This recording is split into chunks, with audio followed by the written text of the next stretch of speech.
சமாதான ஊழியங்கள் வழங்கும் இது உங்கள் அற்புதத்தின் நேரம். Time of miracles. வாசிக்கலாம். என்னாகமம் புஸ்தகம் 17வது அதிகாரம் 8வது வசனம். என்னாகமம் 17:8. நல்ல சத்தமா வாசிங்க. என்னாகமம் 17:8 வாசிங்க பார்க்கலாம். மறுநாள் மோசே சாட்சியின் கூடாரத்துக்குள் பிரவேசித்த போது இதோ லேவியின் குடும்பத்தாருக்கு இருந்த ஆரோனின் கோல் துளிர்ந்திருந்தது. அது துளிர் விட்டு பூ பூத்து வாதுமை பழங்களை கொடுத்தது. போதும் போதும் வசனம் இது கரங்களை வச்சு ஜெபிக்கலாம். ஆண்டவரே, இந்த காலை நேரத்தில் கர்த்தர் எங்களோடு பேசுவீராக. தெய்வம் எங்களோடு இடைபடுவீராக. உம்முடைய சத்தம் எங்கள் வாழ்க்கையை செழிப்பாக்கட்டும். இயேசுவின் நாமத்தில் ஜெபிக்கிறோம் நல்ல பிதாவே, ஆமென். கரங்களை உயர்த்தி ஒரு அல்லேலூயா, கரங்களை தட்டி ஒரு அல்லேலூயா சொல்றவங்க நல்ல சத்தமா கரங்களை தட்டி ஒரு அல்லேலூயா சொல்லுங்க பார்க்கலாம். கர்த்தர் நல்லவர், ஆமென். பக்கத்தில் பார்த்து சொல்லுங்க பார்க்கலாம். நீங்க பூத்து குலுங்க போறீங்க. ஆண்டவர்கிட்ட கேட்கும் போது அதான் வேதம் சொல்லுது. கர்த்தர் சமூகத்துக்கு வரும்போது முழு உள்ளத்தோடு, முழு ஆத்மாவோடு, முழு பலத்தோடு. எத்தனை பேர் முழு ஆத்மாவோடு இருக்கிறீங்க? அவங்க தலைக்கு மேல கரங்களை தட்டி ஒரு ஆமென் சொல்றவங்க, மேல இருக்கவங்க எல்லாம் முழு பலத்தோடு இருக்கிறவங்க நல்லா தலைக்கு மேல கரங்களை தட்டி ஒரு அல்லேலூயா சொல்லலாமே. முழு உள்ளத்தோடு இருக்கிறவங்க நல்ல கரங்களை தட்டி ஒரு அல்லேலூயா சொல்லலாமே. ஹல்லேலூயா. பக்கத்தில் இப்போ பார்த்து சொல்லுங்க பார்க்கலாம். நீங்க பூத்து குலுங்க போறீங்க. நல்லா மேல இருக்கவங்களா சத்தமா சொல்லுங்க. நீங்க பூத்து குலுங்க போறீங்க. பூத்து குலுங்க போறீங்க. கர்த்தர் என் கூட பேசுனது இந்த மார்ச் மாசம் துவக்கி ஆண்டவர் என் கூட பேசுனதை நீங்க நான் பார்த்துட்டு இருக்கேன் நிறையா. ஆண்டவர் 28ஆம் தேதி என் கூட பேசினார். உன் சத்துருக்களுக்கு வெட்கத்தை உடுத்துவேன், உன் மீதிலோ சத்துருக்கள் இல்லை. சத்துருக்கள் வெட்கப்பட்டு போயிட்டாங்க. இன்னும் கர்த்தர் பயங்கரமான காரியங்களை நடப்பித்து கொண்டு இருக்கிறார். ஸ்ட்ராங்கா பிலீவ் பண்ணுங்க. ஆண்டோடைய வார்த்தையை அவர் சொன்னா நடக்கும். கரங்களை தட்டி ஆமென் சொல்றவங்க சத்தமா கையை தட்டி ஒரு அல்லேலூயா சொல்லலாமே. பக்கத்தில் பார்த்து சொல்லுங்க. கர்த்தர் உங்களை இந்த மாசம் உங்க தலையை நிமிர பண்ணுவார். உங்க தலைகளை கர்த்தர் உயர்த்துவார். இங்க பாத்தீங்கன்னா ஆரோனை சுத்தி ஒரு பயங்கர பிரச்சனை. யாரை சுத்தி? ஆரோனை சுத்தி. என்ன பிரச்சனை அப்படின்னா, அங்க மக்கள் மத்தியில ஒரு பெரிய குழப்பம். நீ மட்டும்தான் ஊழியம் செய்யணுமா? நீ மட்டும்தான் கடவுளால் தேர்ந்தெடுக்கப்பட்ட சந்ததியா? நீ மட்டும்தான் கடவுள் கூட பேசுவியா? பக்கத்தில் பார்த்து கேளுங்க மாட்டலாம். நீ மட்டும்தான் கடவுள் கூட பேசுவியா? உங்கள் குடும்பத்தில் நிறைய பேர் கேட்பாங்கல்ல, என்ன இந்த சபைக்கு போகிற, இந்த சபையில் மட்டும்தான் கடவுள் இருக்காரா? பக்கத்தில் பார்த்து நிறைய பேர் கேட்பானுங்க தெரியுமா? உங்கள் பாஸ்டருக்கு மட்டும் என்ன 2 கொம்பா? அவர் சொல்கிறதுக்கு இந்த ஆட்டம் போடுறீங்க. நான் சொல்கிறேன், என் வார்த்தையை எழுதி வச்சுக்கோ. இந்த மாதம் இப்படி பேசுகிற எல்லாரும் வெட்கப்பட்டு போவ. கர்த்தர் பிரச்சனத்தில் இருக்கிற நாங்கள் பூத்து குலுங்க ஆரம்பிப்போம். கர்த்தர் அடையாளங்களை ஏற்படுத்த போகிறார். கர்த்தர் அடையாளங்களை ஏற்படுத்த போறார். ஆமென். ஏன் ஆண்டவர் ஆரோனை துளிர்க்க வைத்தார்? இன்னைக்கு தேவ செய்தி அதான். Why God blessed Aaron?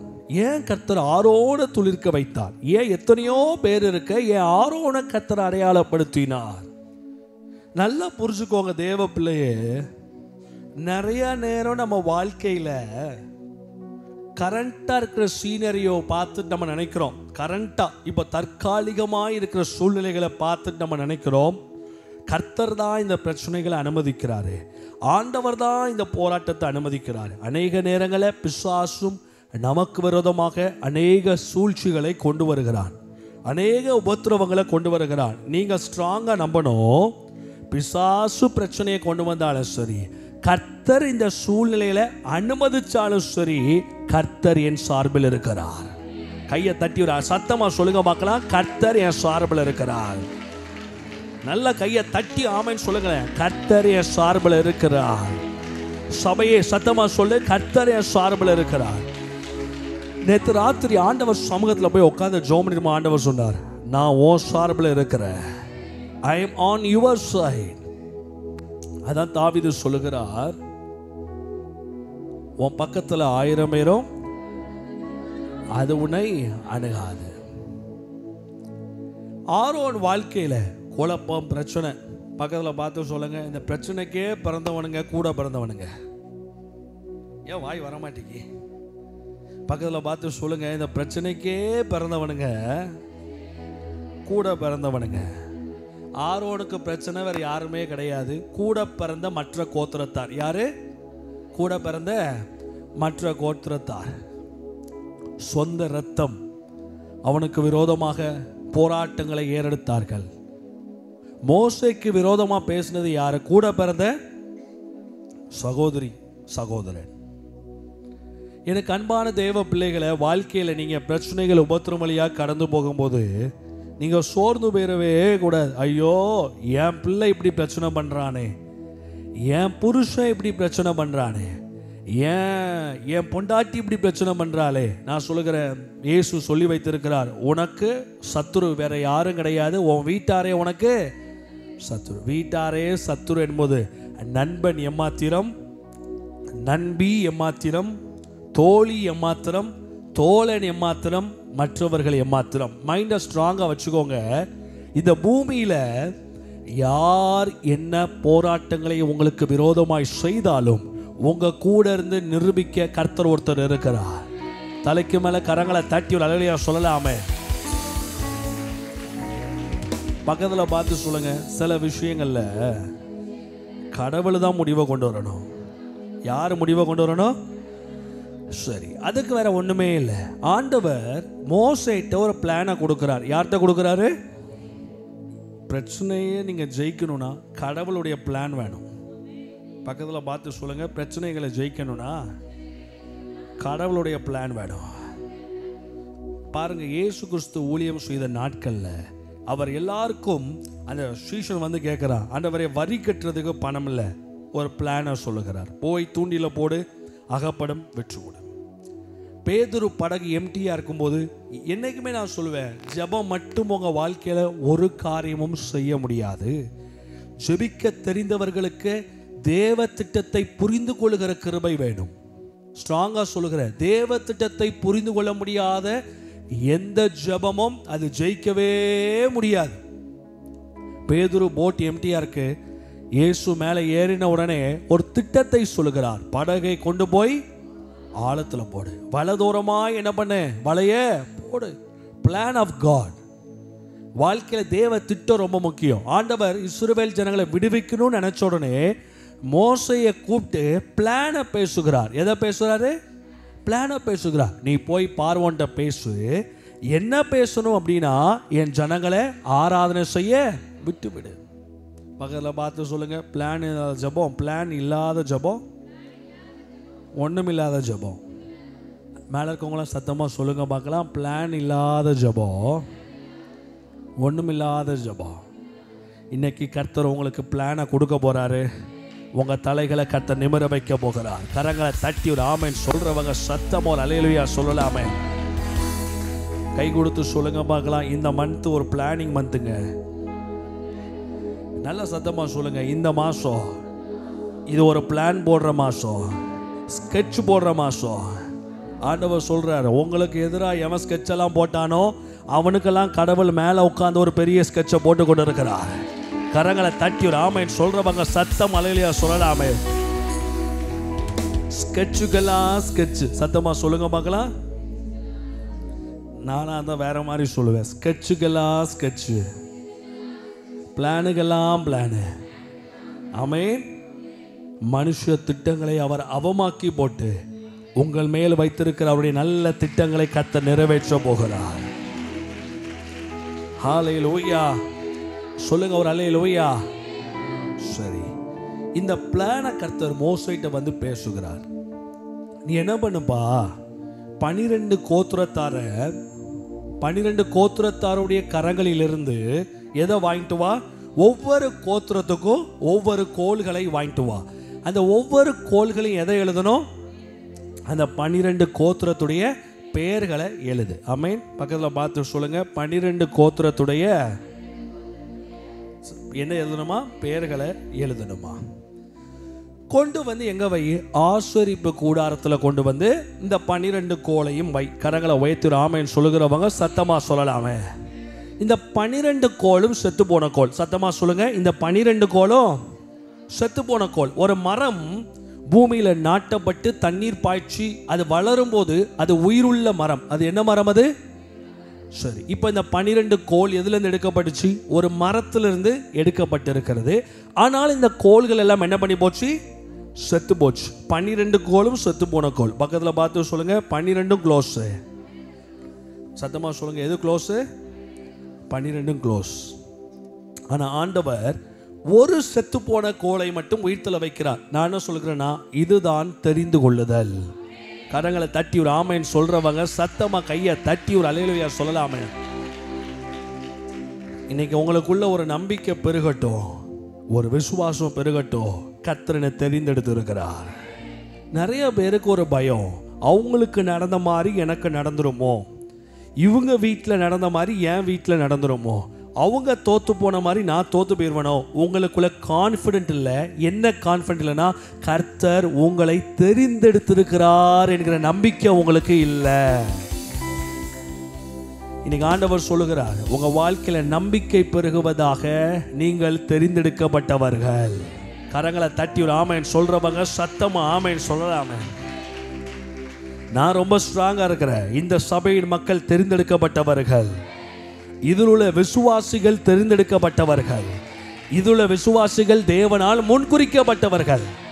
அதனால நோய்கள் வராது. கையை தட்டி ஒரு ஆமென் சொல்றவங்க சத்தமா கையை தட்டி ஒரு அல்லேலூயா சொல்லலாமே. இந்த சபை மக்கள் தேவனால் தெரிந்தெடுக்கப்பட்டவர்கள். அதனால ரோடு ஆக்சிடென்ட் வராது, அதனால கேன்சர் வராது, அதனால ஸ்கின் டிசீஸ் வராது, அதனால பாதி வயசுல சாக மாட்டாங்க. Because we have called and chosen by God. கையை தட்டி ஒரு ஆமென் சொல்றவங்க, I am called and chosen. சத்தமா சொல்லுங்க, I am called and chosen by God. நான் தேவனால் அழைத்து தெரிந்தெடுக்கப்பட்டிருக்கிறேன். தெரிந்து கொள்ளுதல் ரொம்ப முக்கியம் வாழ்க்கையில. ஆண்டவர் சூஸ் பண்றார் மோசேயை. மோசேயை கூப்பிடுறார். அக்னி மத்தியில இருந்து கூப்பிடுகிறார். அக்னிக்குள்ள இருந்து மோசையோடு பேசுகிறார். ஆரோன்ட்ட சொல்லுகிறார், உன் சகோதரனாகிய ஆரோன் வாராம், அவனை கூட சேர்த்துக்கோ. இன்னைக்கு ஆண்டவர் உங்களை பார்த்து சொல்லுகிறார், தெய்வம் உங்களை மோசை போல தேர்ந்தெடுக்கப்பட விட்டாலும். இதுல 2 அழைப்பு இருக்குது. யாத்ராகம புஸ்தகத்துல 2 அழைப்பு. ஒன்னு மோசை போல கர்த்தர் சில பேரை தேர்ந்தெடுப்பார், அது தேவனுடைய ஊழியக்காரர்கள். 2வது கர்த்தர் ஆரோனை போல ஜனங்களை தெரிந்தெடுக்கிறார். அவர்கள் ஜனங்களுக்குள்ள அந்த 12 கோத்திரத்துக்குள்ள இருந்து ஒரு கோத்திரத்தை தெரிந்தெடுக்கிறார். அதுதான் ஆராதனை செய்கிற ஆரோன் என்கிற கூட்டத்தாராகிய நீங்கள் என்று கர்த்தருடைய ஆவியானவர் சொல்லுகிறார். பக்கத்துல பார்த்து சொல்லுங்க, ஆரோன்னா வேற ஒண்ணுமே இல்லைங்க, ஆராதனை செய்கிறவன். குறை உள்ளவன் ஆனாலும் ஆராதனை செய்கிறவன். பிரச்சனை உள்ளவன் சோஸ்திரம் போடுறவன் அல்ல. தம்பி, வித்தியாசம் இருக்கு. பிரச்சனை வந்தவனே சோஸ்திரம் போடுறவன் அல்ல, பிரச்சனை வந்தவனே ஆராதனை செய்கிறவன். நான் சொல்லுகிறேன், உங்க வாழ்க்கையில 1000 குறைகள் நிறைகள் இருந்தாலும் நீங்கள் ஆராதனை செய்கிற ஆரோனாய் இருப்பீர்கள் என்றால் கர்த்தர் உங்க தலைகளை நிமிர வைப்பார். தலைக்கு மேல கரங்களை தட்டி ஒரு ஆமென் சொல்றவங்க சத்தமா கையை தட்டி ஒரு அல்லேலூயா சொல்லலாமே. எடுங்க பார்க்கலாம். இந்த துளிர், அவன் கோல் துளிர் விட்டதுக்கு காரணம் ஏசாயா 11:1 வாசிங்க சிஸ்டர். ஈசா என்னும் அடிமரத்திலிருந்து, சத்தமா வாசிங்க, ஈசா என்னும் அடிமரத்திலிருந்து ஒரு துளிர் தோன்றி அவன் வேறுகளிலிருந்து ஒரு கிளை எழும்பி என்ன பண்ணுமா? செழிக்கும். இன்னொரு தடவை வாசிங்க, ஈசா என்னும் துளிர் தோன்றி அவன் வேறுகளிலிருந்து ஒரு கிளை எழும்பி செழிக்கும். துளிர் தோன்றி, சத்தமா சொல்லுங்க பார்க்கலாம். இது வேற ஒண்ணுமே இல்லை. இயேசு கிறிஸ்து பூமிக்கு வரப்போகிறார். ஈசா எனும் அடிமரத்திலிருந்து, தாவீதின் சந்ததியிலிருந்து இயேசு கிறிஸ்து இந்த பூமிக்கு வரப்போகிறார் என்கிற நற்செய்தி சொல்லப்படுகிறது. தீர்க்க தரிசனமாக மறைமுகமாக ஒரு நற்செய்தி சொல்லப்படுது. ஈசா எனும் அடிமரத்திலிருந்து என்ன தோன்றுகிறதா? துளிர் தோன்றி உங்க வாழ்க்கையில நீங்கள் துளிர் விட வேண்டும் என்றால் உங்களுக்கு தேவை கிறிஸ்தவம் அல்ல, உங்களுக்கு தேவை கிறிஸ்து. கையை தட்டி ஒரு ஆமேன் சொல்லுகிறவங்க சத்தமா கையை தட்டி ஒரு அல்லேலூயா சொல்லலாமே. பக்கத்துல பார்த்து சொல்லுங்க, உங்களுக்குள்ள கிறிஸ்து இருப்பார் என்றால் நீங்கள் துளிர் தோன்றுவீர்கள். ஆமென். ஒருவன் கிறிஸ்துவுக்குள் இருந்தால் புது சிருஷ்டியாய் இருக்கிறான், பழையவைகள் எல்லாம் ஒளிந்து போயின, எல்லாம் ஆரோன் வாழ்க்கையில எல்லாம் கர்த்தர் புதுசா மாத்தினார். ஏன் அப்படின்னா அவனுக்குள்ளே கிறிஸ்டோபனி, அவனுக்குள்ள கிறிஸ்துவின் சாயல் காணப்பட்டுச்சு. கிறிஸ்து என்ன செய்தாரோ அதே காரியத்தை இயேசு கிறிஸ்து என்ன செய்தாரோ அதை ஆரோன் மறைமுகமாக செய்தான். எபிரேயர் புஸ்தகம் 7ஆம் அதிகாரம் 25வது வசனத்தை சத்தமா வாசிங்க. அந்த ஆரோனுக்குள்ள கிறிஸ்துவின் சாயல் காணப்பட்டுச்சு, அதனாலதான் கர்த்தர் அவன் கோலை துளிர்க்க வைத்தார். எபிரேயர் 7:25 சத்தமா வாசிங்க. மேலும் தமது மூலமாய் வண்டர்ஃபுல் தேவனிடத்தில் சேருகிறவர்களுக்காக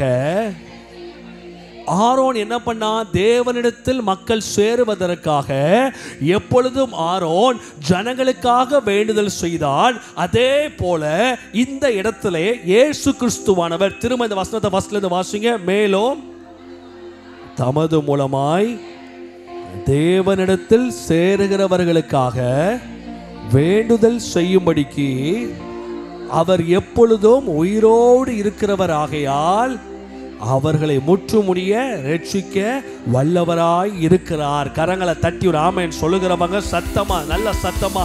ஆரோன் மக்களுக்காக வேண்டுதல் செய்தா, ஆனா மக்களை ரட்சிக்க முடியல. ஆமென். பக்கத்துல பார்த்து சொல்லுங்க பார்க்கலாம். ஆரோன் மக்களுக்காக வேண்டுதல் செய்தா, தற்காலிக பரிகாரம், என்ன பரிகாரம் செய்தா? ஆனா இயேசுவானவர் நமக்குள்ளே இருப்பதனால நம்மளை எப்படி வரைக்கும் ரட்சிக்க வல்லவரா இருக்கிறாரு? முற்றும் முடிய ரட்சிக்க வல்லவராய் இருக்கிறார். உங்களுக்குள்ள நம்பிக்கை பெருகட்டும். நான் யோக்கியமா வாழ்றேன், பரலோகம் போவேன், வாய்ப்பே கிடையாது தம்பி. உன்னை முற்றும் முடிய ரட்சிக்க வல்லவராய் அவர் மட்டுமே இருக்கிறார். கையை தட்டி ஆமென் சொல்றவங்க சத்தம் அல்லேலூயா சொல்லலாமே. நம்ம சபைக்கு வர்ற மக்களுக்கு சுயநீதி இருக்கக்கூடாதுங்க. சுயநீதியில் இருந்தீங்கன்னா நீங்க தோத்து போயிருவீங்க. இவைகள் எல்லாம் செய்யுங்கள், இவைகள் உங்களை காப்பாற்றும் என்று நம்பாதிருங்கள். நான் 10 மணி நேரம் ஜெபம் பண்றேன், ஜெபிங்க. 10 மணி நேரம் ஜெபம் பண்ணால பரலோகம் போவேன் நினைக்காதீங்க. உங்க நீதியினால நீங்க பரலோகம் போக முடியாது. நீங்க ஏன் பரிசுத்தமா வாழ்றீங்க அப்படின்னா கர்த்தர் கொடுத்த கட்டளை நீங்க பரிசுத்தமா வாழ்றீங்க. கரங்களை உயர்த்தி அல்லேலூயா சொல்லலாமே. நான் சொல்கிறேன், பரலோகத்தில் there are different kinds of levels in the heaven. பரலோக ராஜ்யத்தில் அநேக பல பரிமாணங்களும் ஸ்தானங்களும் காணப்படுகிறது. கரங்களை உயர்த்தி அல்லேலூயா சொல்லலாமே. வேதம் சொல்லுது, எனக்கு ஊழியம் செய்தவர்களுக்கும் எங்க என் சம்பத்தை சேர்க்கும் கடைசி நாளிலே எனக்கு ஊழியம் செய்கிறவர்களுக்கும் ஊழியம் செய்யாத வித்தியாசத்தை காமி. எங்க பரலோகத்திலே கடவுள் ஊழியம் செய்கிறவனுக்கும் ஊழியம் செய்யாதவனுக்கும் வித்தியாசத்தை வச்சிருப்பாருன்னா, நிறைய பேர் பிரசங்கம் பண்றாங்க, அது என்ன ஊழியக்காரங்க மட்டும் அவங்க தனியா இருக்காங்க. தம்பி, பரலோகத்திலேயே நாங்க தனியா தான் இருப்போம் அப்படின்னு நாங்க சொல்லல, அந்த ஆண்டவனே சொல்லியிருக்கிறார். அதனாலதான் சொல்றேன், நீனும் ஊழியம் செய்யி. மற்ற சபையை காட்டிலும் நீ ஊழியம் செய்தால், மற்ற சபைகளை காட்டிலும் அதிகமாக நீங்கள் தேவனுக்காக களம் கண்டால், மற்ற விசுவாசிகளுக்கும் ஊழியம் செய்யாத விசுவாசிகளுக்கும் கர்த்தர் வித்தியாசத்தை காமிப்பார். கரங்களை தட்டி ஒரு ஆமென் சொல்றவங்க சத்தம் அல்லேலூயா சொல்லலாமே. எனக்கு அன்பான தேவ பிள்ளைகளை, ஆரோனுக்குள்ள இருந்தது வேற ஒண்ணுமே இல்லைங்க. ஆரோன் துளித்தது காரணம். இந்த 12 பைய வாய் பேசினா கடவுளுக்காக எதையும் செய்யல. உங்க லாங்குவேஜ்ல சொல்றேன், ஆரோன் கூட இருந்த 12 கோத்திரம் வாய்க்கிலேயே பேசினானுங்க. நாங்க ஊழியம் செய்யறோம், நாங்களும் ஊழியம் செய்யறோம், நாங்களும் ஊழியம் செய்யறோம், வா செய். அது முடியாது. ஆரோன் கூட உள்ள 12 கோத்திரத்தாரும் ஏன் தோத்து போனாங்கன்னா, பாஸ்டர் அடுத்த வாரம் உங்க கூட ஊழியத்துக்கு வரேன், 5:30 ஃபோன் பண்ணா, பாஸ்டர் என் பொண்டாட்டிக்கு லைட்டா இடுப்பொலிக்கு, சரி விட்டுரு, இந்த வாரம் விட்டுரு. பாஸ்டர் நான் வந்து அடுத்த மாதம் வாரம் நீங்கள் என்ன சர்ச்சில் 5:30 பார்க்கலாம். 5:30 ஃபோன் பண்ணா, பிரதர் எங்கே இருக்கீங்க? தம்பிக்கு மூக்கு விழுகுது பாஸ்டர். தம்பி பேசாதப்பா, உன் வாழ்க்கை துளிர் விட வேண்டும் என்றால், உன் லைஃப் ஸ்ப்ரவுட் ஆகணும்னா, உன் வாழ்க்கை துளிர் விட வேண்டும் என்றால், உன் குடும்பம் துளிர் விட வேண்டும் என்றால் பேசிட்டு இருக்காதப்பா. இறங்கி ஆரோன் போல ஊழியம் செய்ய ஆரம்பி. கர்த்தர் உன் வாழ்க்கையை துளிர் விட வைப்பார். கரங்களை தட்டி ஆமென் சொல்றவங்க நல்ல சத்தமா கரங்களை தட்டி, நல்ல சத்தமா கரங்களை தட்டி ஆண்டவருக்கு நல்ல மகிமை செலுத்துகிறவங்க நல்ல கரங்களை தட்டி ஒரு மகிமை செலுத்தலாமே. என்னாகமம் 17:10. அப்பொழுது கர்த்தர் மோசேயை நோக்கி, ஆரோனின் கோல் எந்த காரருக்கு? கர்த்தர் ஆரோனை யார் மத்தியில வச்சிருந்தாரு? நல்ல மக்கள் மத்தியிலையா இல்ல கலகக்காரர் மத்தியிலையா? ஆண்டவர் சொல்லுகிறார், அந்த ஆரோனின் கோல் அந்த கலகக்காரருக்கு, சத்தமா வாசிங்க, விரோதமான அடையாளமாகும் பொருட்டு அது திரும்பவும் சாட்சி பெட்டிக்கு முன்னே கொண்டு போய், நல்லா கவனிங்க, ஆரோன் தேவ சமூகத்துக்கு தற்காலிகமாய் போனான். அவன் குணத்தை பார்த்த கர்த்தர் அவன் கோலை நிரந்தரமாக்கினார். கைகளை தட்டி ஆமென் சொல்றவங்க சத்தம் அல்லேலூயா சொல்லலாமே. ஆரோன் எப்படி போனான்? அவன் தற்காலிகமாய் போனான், பிரச்சனை சரியாகிறதுக்காக போனா. ஆனா கர்த்தர் என்ன பண்ணினார் தெரியுமா? அவன் கோலை பத்தி கர்த்தர் சொல்லுகிறார், எப்பா இந்த கோலை திரும்ப வெளியெடுத்துறாத, இந்த கோலை எங்க வை? சாட்சியின் பெட்டிக்கு முன்பதாக அதை நிரந்தரமாக வை. கரங்களை தட்டி ஆமென் சொல்லுகிறவங்க சத்தம் அல்லேலூயா சொல்லலாமே. பக்கத்துல பார்த்து சொல்லுங்க, உங்க சுவாபம் நல்லா இருந்துச்சுன்னா, நல்லா மேல இருக்கவங்களாம் சத்தமா சொல்லுங்க, உங்க சுவாபம் நல்லா இருந்துச்சுன்னா நீங்க ஆண்டவருக்கு முன்பதாக நிரந்தரமா இருப்பீங்க. கர்த்தர் உங்களை விடவே மாட்டார். கரங்களை தட்டி ஆமென் சொல்றவங்க சத்தம் அல்லேலூயா சொல்லலாமே. உங்களை ஆண்டவர் கூப்பிட்டு முன்னாடி வைப்பார். கைகளை தட்டி ஆமென் சொல்லுகிறவங்க சத்தமா கையை தட்டி அல்லேலூயா சொல்லலாமே. ஹல்லேலூயா. கர்த்தருடைய பிரசன்னம் இந்த இடத்துல இறங்க ஆரம்பிக்கிறத நான் பார்க்கிறேன். உங்களை கர்த்தர் நிரந்தரமாய் தலைகளை உயர்த்தி வைப்பார். தற்காலிகமா ஆண்டவர் சமூகத்துக்கு வந்த உங்களை பார்த்து ஆண்டவர் சொல்லுகிறாரு, உன் சுவாபத்தை டென்ட் பண்ணு, உன் சுவாபத்தை மோல்டு பண்ணு. அந்த மற்ற 11 கோத்திரத்தார் கடவுள் சமூகத்துக்கு வந்தவர்கள் தான். அவர்கள் வேற எங்கேயும் போல பாகாலிடம் போகவில்லை, விக்கிரக ஆராதனைக்கு போகவில்லை, விக்கிரக கோயில்களுக்கு போகவில்லை. மிச்சம் 11 பேர் எங்க வந்தாங்க? யெகோவா தெய்வத்துடைய சாட்சி பெட்டிக்கு முன்பதான் வந்தாங்க. அவங்க வந்த இடம் கரெக்டா இருந்தாலும் கோணம் சரியில்லை. கையை உயர்த்தி அல்லேலூயா. உங்க குணம் ரொம்ப முக்கியம். கர்த்தர் உங்களை ஆசீர்வதிப்பதற்கு, கர்த்தர் உங்களை உயர்த்துவதற்கு சுவாபங்கள் ரொம்ப முக்கியம். அவங்க வந்த இடம் கரெக்ட். அவங்க யாருக்கு முன்னாடி இருந்தாங்க? மோசேக்கு முன்னாடி, சாட்சி பெட்டிக்கு முன்னாடி, தேவ பிரசன்னத்துக்கு முன்னாடி நின்னாங்க.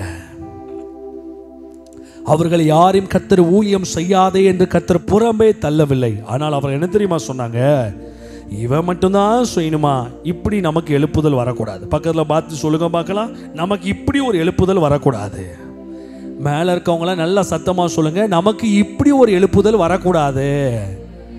நல்லா சத்தமாக சொல்லுங்க, நமக்கு இப்படி ஒரு எழுப்புதல் வரக்கூடாது. ஜெபின் மட்டும் தான் கீபோர்டு போடுவானா? நானும் போய் பிள்ளைகளை படித்து கீபோர்டு போட வைப்பேன். பாத்ரூம் யார் செய்ய போன்னு. பாஸ்டர் மட்டும்தான் பாட்டு பாடுவாரா? நானும் பாட்டு பாடுறேன். அப்படி வரக்கூடாது எழுப்புதல். அவங்க மட்டும்தான் அங்க போவாங்களா? சனிக்கிழமை நானும் போறேன்டா, பாப்போம் யார் வேகமா போவான்னு. இது இப்படி எழுப்புதல் வரக்கூடாது. அவங்க மட்டும்தான் அங்க போய் ஜெபம் பண்ணுவாங்களா? இல்லை, அடுத்த வாரம் நானும் போயிடுவேன்.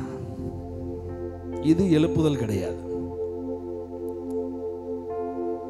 It should be come from the bottom of the heart. கடவுளுக்காய் ஊழியம் செய்வதும், கர்த்தருக்காக கொடுப்பதும், கர்த்தருக்காக நேரத்தை செலவு பண்ணுவதும். காயினும் ஆபேல்ட்டு அந்த பிரச்சனை தான். காயின்ட்டு என்ன பிரச்சனைனா, ஆபேல் கொடுக்குறான், நானும் கொடுக்குறேன். அது கிடையாது. நான் தேவனுக்கு கொடுக்குறேன், நான் கர்த்தருக்கு கொடுக்குறேன். இங்க ஒரு எழுப்புதல் இவங்களுக்குள்ள திடீர்னு. இப்ப நானும் நினைப்பேன், 11 கோத்திரத்தாரும் ஊழியம் செய்ய ரெடியா இருக்காங்க, கமான் காய்ஸ் அப்படி நான் தான் கூப்பிட்டு எல்லாருக்கும் ஒரு ஊழியத்தை கொடுத்துருப்பேன். ஆனால் கர்த்தர் கொடுக்கல. கர்த்தர் ஸ்டாப் பண்ணி போட்டார். ஏன் தெரியுமா? அந்த போட்டி மனப்பான்மையோடு நம்ம கர்த்தருக்கு ஊழியம் செய்யக்கூடாது.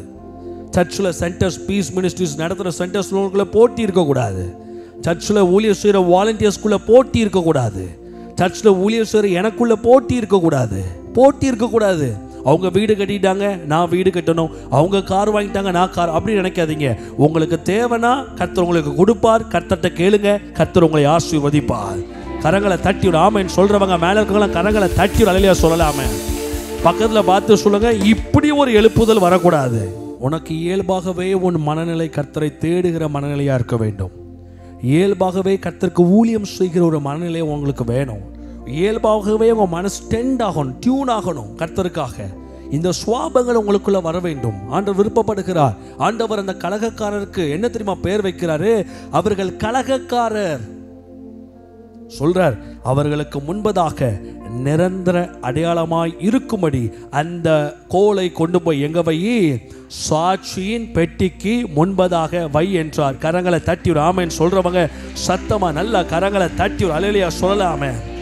நல்ல சத்தமா கரங்களை தட்டி ஒரு ஆமென் சொல்றவங்க சத்தமா அல்லேலூயா சொல்லலாமே. அடுத்த ஆண்டவர் சொல்லுகிற வார்த்தையோ ஓசியா 14:5 எடுத்து வாசிங்க. கர்த்தர் யாரை பூக்க வைப்பார்? நான் இஸ்ரவேலுக்கு படிய போல இருப்பேன். அவன் எப்படி மலருவான? அவன் இங்கே கர்த்தர் ஒரு மலர்ச்சியை காமிக்கிறார். ஒரு பூ மலருகிறதை காமிக்கிறார். யாருக்கு கர்த்தர் மலர்ச்சியை கொடுக்கிறார் தெரியுமா? யாக்கோபு என்னப்பட்டவனை கர்த்தர் என்ன பெயராக மாற்றினார்? என்னை விரைந்து கவனிங்க. யாக்கோபு என்னப்பட்டவனை கர்த்தர் என்ன பெயராக மாற்றுகிறார்? சத்தமா சொல்லுங்க. சரி, இஸ்ரவேல் பேரை மட்டும் மாத்தினாரா? அவன் சுவாபத்தை மாத்தினாரா? சுவாபத்தை மாத்தினார். I want to tell you, secret unlock பண்ணுகிறேன்.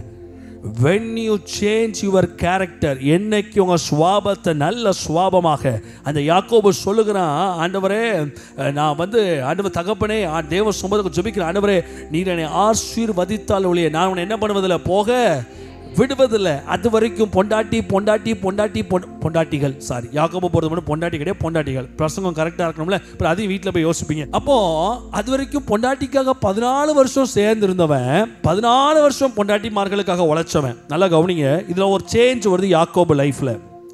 14 வருஷம். ஏன்னா இந்த இடத்துல இஸ்ரவேல் சொன்னதுனால இதை பற்றி நீங்கள் தெரிஞ்சுக்கிடணும். 14 வருஷம் குடும்பத்துக்காக உழைச்சவன், பொண்டாட்டி நம்ம அதை சொல்ல வேண்டாம், குடும்பத்துக்காக உழைச்சவன், குடும்பத்துக்காக வாழ்ந்தவன், குடும்பத்தை மாறுதட்டி குடும்பத்துக்காக மாரடிச்சவன். ஒரு சந்தர்ப்பம் வந்துச்சு, யோசித்தா இதுக்கு மேலே இந்த குடும்பத்தை இழுத்துட்டு போனோம்னா நம்ம செத்து போயிடுவோம். ஒரு டிசைட் பண்ணா, எம்மா பொண்டாட்டிகளா, யாக்கோபின் ஆற்றங்கரையில் என்ன பண்ணுங்க, நீங்கள் உங்கள் பெசாட்டு உட்காந்து உங்கள் அப்பா பூர்ணத்தை பாடிட்டுருங்க. அவளுக்கு அப்பா பூர்ணத்துக்கு பிறந்தவளுங்க. அதனால தான் அப்பா வீட்டு லாபானுடைய சொரூபத்தை என்ன பண்ணி கொண்டு வந்தாளுங்க, எடுத்து கொண்டு வந்துட்டாளுங்க. ஆமேன். கரங்களை தட்டி ஒரு அடிச்சு ஒரு ஆமேன் சொல்றவங்க சத்தம் அல்லேலூயா சொல்லலாமே. தங்கமா இருந்தாலும் அந்த தங்கத்தில் சாபம் இருக்கான்னு பார்க்கணும். அன்னைக்கு அந்த ராகேல் என்ன பண்ணா, வெள்ளி சொரூபத்தை என்ன பண்ணி கொண்டு வந்தாள், எடுத்துட்டு வந்துட்டா. ஆண்டவர் அவளோடு பேசுகிறார். பாபிலோனிய சாபத்தை கொண்டு வந்துச்சு. அநேக பல விஷயங்கள் நம்ம வாழ்க்கையில ஆவிக்குரிய அறிவு உள்ளவங்களா இருக்கணும். ஜோம் பண்ணா ஒண்ணு நடக்காது. திரும்ப திரும்ப கூவி சொல்லுகிறேன், ஜெபித்து எல்லாத்தையும் மாத்தலாம் நினைக்காதீங்க. இவன் ஜோம் பண்ணிட்டான் அதனால இவன் நல்லவன் அப்படிங்கிறது கிடையாது. வேண்டிக் கொள்கிறது உங்கள் நன்மைக்காக வேண்டிக் கொள்கிறீர்கள், உபவாசிப்பது உங்கள் நன்மைக்காக உபவாசிக்கிறீர்கள். உங்க வாழ்க்கையில் அநேக பல தெளிவான விஷயங்கள் உங்க இருதயத்துக்குள்ள, ஆத்துமாக்குள்ள, உங்க சரீரத்துக்குள்ள ஏற்படுத்தப்பட வேண்டும். யாக்கோபு ஒரு டைம் வருது, அவன் யோசிக்கிறான், இன்னைக்கு வரைக்கும் யாக்கோபா வாழ்ந்திருக்கிறோம், யாக்கோபு நான் ஏமாத்து பேர் வழியா வாழ்ந்திருக்கிறோம், மோசமானவனா வாழ்ந்திருக்கிறோம், பொண்டாட்டிமார்களுக்காகவே உழைத்து போட்டோம். கர்த்தர் வைத்த தரிசனத்துக்காக வாழாமல், கர்த்தர் வைத்த அந்த பரம தரிசனம், கர்த்தர் வைத்த அந்த பரம லட்சியம் வேற ஒண்ணுமே இல்லை. அவனை கொண்டு கர்த்தர் ஒரு பெத்தேலை எழுப்ப திட்டமிட்டு இருந்தார். கரங்களை தட்டி ஒரு ஆமென் சொல்லுகிறவங்க அந்த ஆதியாகம புஸ்தகம் 27ஆம் அதிகாரம் தெய்வத்தோடு உடன்படிக்கை பண்ணுகிறான். தேவரீர் என்னை ஆசீர்வதித்து இந்த இடத்துல கொண்டு வருவீங்கன்னா நான் தூணாக நிறுத்தின கல் உமக்கு வீடாகும். கவனன்ட் ஆஃப் காட மறந்துட்டான், கடவுளோடு செய்த உடன்படிக்கையை மறந்துட்டான். அதெல்லாம் மறந்துட்டு இப்போ ஃபுல்லா என்ன என்ன என்ன மூட்ல அலைகிறார். இப்போ அவரு ஃபேமிலி மோட்ல அலைகிறார். அப்படியே குடும்பம் குடும்பம் குடும்பம். சில பேர் நிறைய பேர் சொல்றாங்க, என்னதான் இருந்தாலும் பாஸ்டர் குடும்பத்தை கவனிக்க வேண்டாமா? இத்தனை குடும்பங்களை கவனிக்கிறேன், கையை தட்டி விட ஆமைன்னு சொல்ல மாட்டீங்களா? அதை பிடிச்சி வாதாடுறது, இதை பிடிச்சி வாதாடுறது, அதெல்லாம் இங்கே கதைக்கே ஆகாது. ஒரு டைம் வரும்போது if something God wants to separate you, சொல்லி பார்க்க திருந்தலை, பேசி பார்க்க செட் ஆகலை, அவன் எப்போ பார்த்தாலும் அந்த விக்கிரக சொரூபத்தை தூக்கிட்டு தான் அலைவான். என்ன பண்ண முடியும்? நம்ம சாக முடியுமா கூட சேர்ந்து? யாக்கோபு தீர்மானிக்கிறான், ஒரு டைம் வருது, வாழ்க்கையில் பிரச்சனை இல்லாதவன் எவனும் கிடையாது. No one is perfect. ஆனால் ஒரு டைம் வரும்போது நீங்கள் மாற வேண்டும். கரங்களை தட்டி ஒரு ஆமேன்னு சொல்கிறவங்க நல்லா கையை தட்டி ஒரு அலையா சொல்லலாமே. மேலே இருக்கவங்களாம் சொல்லுங்க, ஒரு டைம் வரும்போது நான் மாறுவேன், அந்த டைம் இந்த டைம் தான். தலைக்கு மேலே கையை தட்டி ஒரு அலையா சொல்லலாமே. ஏதோ ஒரு டைம் ராகேலுக்காக கொஞ்ச நாள் வேலை பார்த்தா, ஒரு டைம் லேயாளுக்காக வேலை பார்த்தா, இப்போ பார்க்குறான் மனம் திரும்ப வேண்டிய ஒரு டைம் வந்துருச்சு. உட்காந்து லாயல் கூடயும் லேயால் கூடயும் உட்காந்து டூயட் பாடிட்டு இருந்தான்னா என்ன ஆயிரும்? தம்பி தலையை வெட்டி தாமரத்தில் கொண்டு போயிடுவாங்க. யாக்கோபு வாழ்க்கையில் 14 வருஷம் கிருபை உள்ள தேவனாக இருந்தார். ரொம்ப இறக்கமாக இருந்தார். 14 வருஷம் டைம் கொடுத்துருந்தார் அவன் லைஃப்பில். பரவாயில்லப்பா, காதலிக்கிறியா காதலி, கட்டுறியா கட்டு, ஆடுறியா ஆடு, பாடுறியா பாடு. இப்போ கழுத்து பக்கத்தில் கத்தி வந்துருச்சு. இப்போ நம்ம மனம் திரும்பிதான் ஆக வேண்டும். கரங்களை தட்டி ஒரு ஆமேன்னு சொல்றவங்க சத்தம் அலையிலையா சொல்லலாமே. இந்த இடத்துல சொல்லப்படுது, நான் இஸ்ரவேலுக்கு எப்படி இருப்பேனா பனியை போல இருப்பேன். அவன் எப்படி மலருமானா? யாக்கோபுக்கு பனியை போல் இருப்பேன் இல்லை. யாருக்கு நான் பனியை போல இருப்பேன்? பனினா வேற ஒண்ணுமே இல்லை. God will give a good atmosphere. உங்க லைஃப்ல யுத்தங்களை எல்லாம் கர்த்தர் ஓய பண்ணி, தலைக்கு மேல கரங்களை தட்டி ஒரு ஆமென் சொல்றவங்க யுத்தங்களை எல்லாம் கர்த்தர் ஓய பண்ணி ஒரு சமாதானமான சூழ்நிலையை கர்த்தர் உங்களுக்கு கட்டளையிடுவார். கரங்களை தட்டி ஒரு ஆமென் சொல்றவங்க சத்தமா கரங்களை தட்டி ஒரு அல்லேலூயா சொல்லலாமே. நீங்க மனம் திரும்பினீங்கன்னா ஆண்டவர் கொடுக்கிற ஆசீர்வாதம் உன் சூழ்நிலை சமாதானமா இருக்கும். உண்மையிலேயே சொல்றேன், உன் வீடு சமாதானமா இருக்கும். ரெண்டாவது கர்த்தர் கொடுக்கிற வார்த்தை, நீங்க மலருவீங்க. எதை தொட்டாலும் அதுல ஆசீர்வாதம் உண்டாகும். கைகளை தட்டி ஒரு ஆமென் சொல்லலாமே. மூணாவது, அப்படியே மலர்ந்துட்டு அப்படியே பெயர மாட்டீங்க. அப்படியே மலர்ந்துட்டு பெயர மாட்டீங்க. நீங்க என்ன பண்ணுவீங்க? லீபனோனை போல வேரூன்றி நிப்பீங்க. தூத்துக்குடியை விட்டு ஓட மாட்டீங்க. தூத்துக்குடியில ஸ்ட்ராங்கா காலை வச்சு நிப்பீங்க. யார மாதிரி மாறினா? இஸ்ரவேலா மாறினா தான். பாஸ்டர் பசங்கத்தை கேட்டாலும் இல்லை, நான் மந்திரவாதி கிடையாது. பாஸ்டர் பசங்கத்தை கேட்டாலும் நீங்கள் மலர மாட்டீங்க, பூக்கவும் மாட்டீங்க. நீங்கள் மாறினால், நீங்கள் ஒரு முடிவெடுத்தால், நீங்கள் கடவுளுக்கு ஒரு வாய்ப்பு கொடுத்தால் நீங்கள் நிலை நிற்பீர்கள். திரும்ப வாசிக்கலாம். என்ன ஆகுமா? 17:8 வாசிங்க. 8 வாசிங்க. என்னவா? மறுநாள் மோசே சாட்சியின் கூடாரத்துக்குள் பிரவேசித்த போது இதோ லேவியின் குடும்பத்தாருக்கு இருந்த ஆரோனின் கோல் துளிர்த்திருந்தது. அது துளிர் விட்டு பூ பூத்து வாதுமை பழங்களை கொடுத்தது. நல்ல கரங்களை உயர்த்தி சொல்லுங்க, நான் துளிர் விடுவேன், பூ பூப்பேன், வாதுமை பழங்களை கொடுப்பேன். நல்ல சத்தமா சொல்லுங்க, நான் துளிர் விடுவேன், பூ பூப்பேன், வாதுமை பழங்களை கொடுப்பேன். கரங்களை தட்டி ஒரு அல்லேலூயா சொல்றவங்க சத்தமா அல்லேலூயா. எத்தனை பேர் நம்புறீங்க கர்த்தர் இதை செய்ய போகிறாரு? நம்ம குடும்பங்களை கர்த்தர் செய்ய போகிறாரு. நம்ம வீடுகளை கர்த்தர் செய்ய போகிறாரு. நம்முடைய வேலை ஸ்தலங்களை செய்ய போகிறாரு. நம்ம ஊழியத்தில் கர்த்தர் செய்ய போகிறாரு. நம்மளை கர்த்தர் துளிர் விட வைக்க போகிறார். எத்தனை பேர் கரங்களை தட்டி ஒரு ஆமென் சொல்றவங்க சத்தம் அல்லேலூயா சொல்லலாமே. பக்கத்தில் கை கொடுத்து, பக்கத்தில் ஒரு 4-5 பேருக்கு கை கொடுத்து சொல்லுங்க, நீங்க வெட்கப்பட்டு போக மாட்டீங்க. ஆரோனா மாறுங்க. பக்கத்தில் கை கொடுத்து சொல்லுங்க, ஆரோனா மாறுங்க. ஆமா, ஆரோனா மாறுங்க, ஆரோனா மாறுங்க. கடவுளுக்கு களம் காணுங்க. கடவுளுக்கு ஊழியம் செய்யுங்க. சத்தமா சொல்லுங்க, கடவுளுக்கு ஊழியம் செய்யுங்க. எவன் என்ன பேசினாலும் காதுகளை ஏத்துக்கிடாதீங்க. இது ரொம்ப ரொம்ப முக்கியம். இது சீக்ரெட் ஆஃப் த சக்சஸே அதான். எவன் என்னத்தை சொன்னாலும் பேசினாலும் சரி, செவடங்காதில் சங்கூதுன மாதிரி. இன்னைக்கு நீங்கள் வீட்டுக்கு போகும்போது உங்கள் புருஷன் 2 அருவாளை வச்சுட்டு வெட்டிடுவேன்னு சொல்ல, அட போயா அப்படின்னு சொல்லிட்டு உள்ளே போயிட்டு சமைக்க ஆரம்பிச்சிடணும். அவரே பார்க்கணும். அவரே இன்னைக்கு வீட்டுக்குள்ளே வரும்போது உங்களை பார்க்கணும். என்னடா இப்படி ஒரு கேரக்டர் சேஞ்சோட வந்திருக்குன்னு. எவ்வளோதான் போராடுவாங்க, எவ்வளோதான் பேசுவாங்க, எல்லாத்துக்கும் ஒரு லிமிட் இருக்குது. Don't mind the words of the people. அவன் பேசுகிறான், இவன் பேசுகிறான், இவா சொல்கிறான், அவா சொல்கிறான், இதை சொல்கிறான். எதையும் காதில் கண்டுக்கிடாதீங்க. ஆரோன் மாதிரி காதை மூடிக்கிட்டு நான் கர்த்தருக்கு ஊழியம் செய்வேன், நான் கர்த்தருக்கு பணிவிடை செய்வேன், என்ன கர்த்தர் ஆசீர்வதிப்பார். கர்த்தர் என்ன ஆசீர்வதிப்பார். கர்த்தர் ஏன் தலையை நிமிர வைப்பார். ஆமென். கரங்களை தட்டி ஒரு ஆமென் சொல்லலாமே. கர்த்தர் என்ன பூ பூக்க வைப்பார். கர்த்தர் என்ன துளிர்விட வைப்பார். கர்த்தர் என்ன வேரூன்ற வைப்பார். கர்த்தர் என்ன செழிக்க வைப்பார். கர்த்தர் என்ன கனி கொடுக்க வைப்பார்.